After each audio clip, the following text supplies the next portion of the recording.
ഞാൻ ഹുദ. ബഹുമാനപ്പെട്ട അധ്യാപകരെ, പ്രിയ കൂട്ടുകാരെ, ആദ്യമായി എല്ലാവർക്കും എൻ്റെ ശിശുദിനാശംസകൾ നേർന്നുകൊള്ളുന്നു.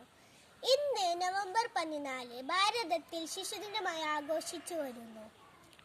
കുട്ടികളെ ജീവന് തുല്യം സ്നേഹിച്ച ഇന്ത്യയുടെ പ്രഥമ പ്രധാനമന്ത്രി ജവഹർലാൽ നെഹ്റുവിൻ്റെ ജന്മദിനമാണിന്ന്.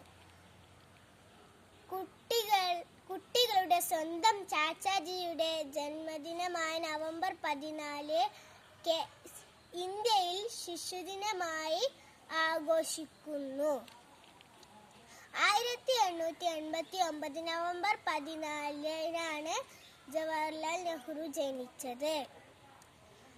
ആഘോഷങ്ങൾ ഏറെ ഇഷ്ടപ്പെട്ടിരുന്ന വ്യക്തിയായിരുന്നു ജവഹർലാൽ നെഹ്റു. ചാച്ചാജിയെ കുറിച്ച് പറയുമ്പോൾ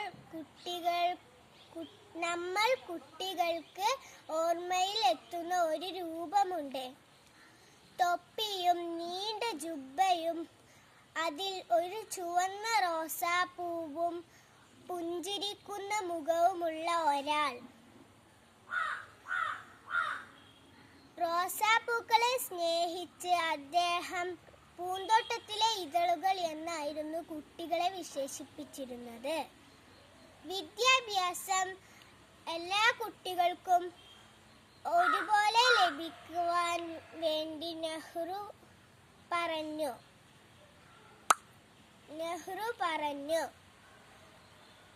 അതുകൊണ്ട് നെഹ്റു വിദ്യാഭ്യാസത്തിൽ കുറെ നല്ല മാറ്റങ്ങൾ വരുത്തി.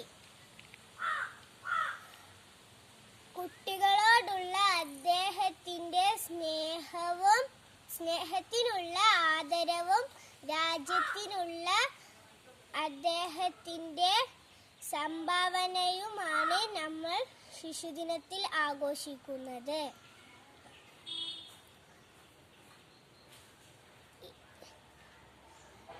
ഇന്ത്യയിൽ നമ്മൾ ശിശുദിനം ആഘോഷിക്കുന്ന ഈ വേളയിൽ എല്ലാവർക്കും ഒന്നുകൂടി എൻ്റെ ശിശുദിനാശംസകൾ.